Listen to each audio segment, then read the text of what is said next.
Hi, my name is David Nation, and I'll show a new tool called WebTOC developed at the University of Maryland Human-Computer Interaction Laboratory. WebTOC helps visualize a website with a hierarchical table of contents. I'll show an example using a site called Web Museum Paris. When looking at a home page for the first time, it can be a mystery what's behind the page.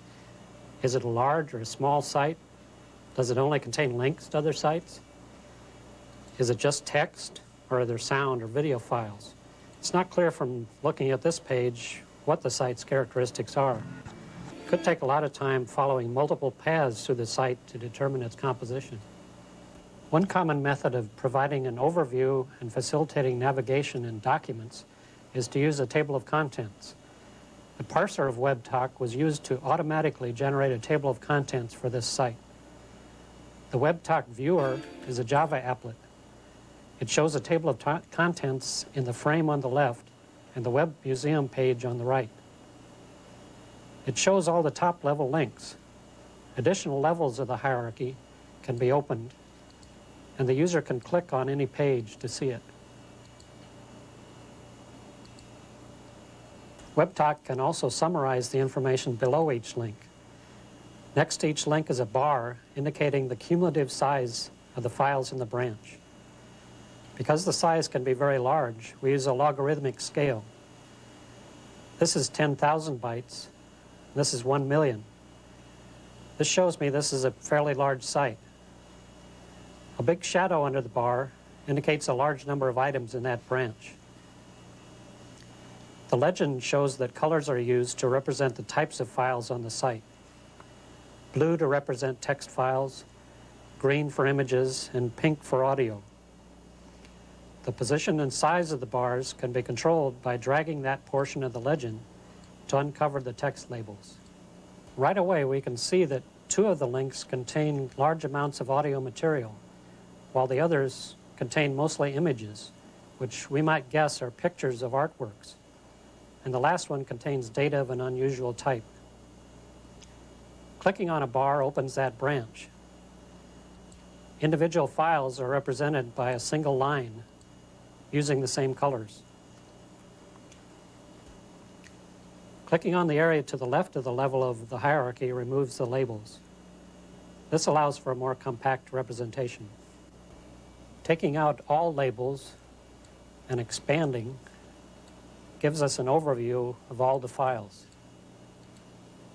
Another option is to use the bars to indicate the total number of links in the branch instead of the cumulative size.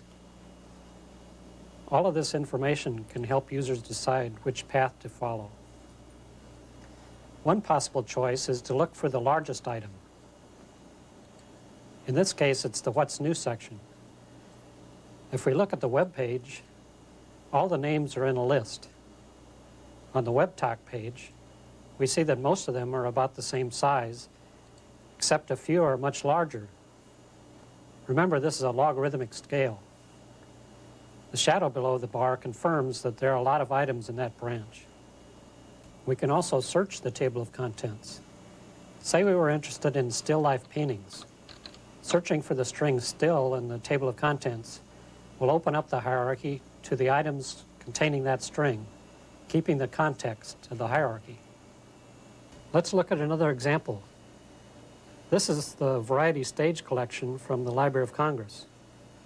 This is a very large site.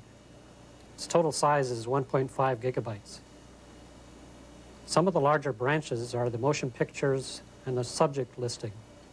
Instead of generating the table of contents from links, we can choose to show the underlying directory structure. For example, this is a newly digitized unprocessed collection from the Library of Congress. There's no link structure yet, but we can already browse the collection. This will be useful for staff to prepare and link the collection. Finally, of course, you could just look at your hard disk. This is the HCIL website directory structure, which can be reviewed. This will help system administrators see that some people have more material than others. The WebTOC parser and viewer software, including source code, is available on the web. Early results from user studies suggest that WebTOC is easily learned. We believe WebTOC will assist users and webmasters in more effectively navigating and managing websites.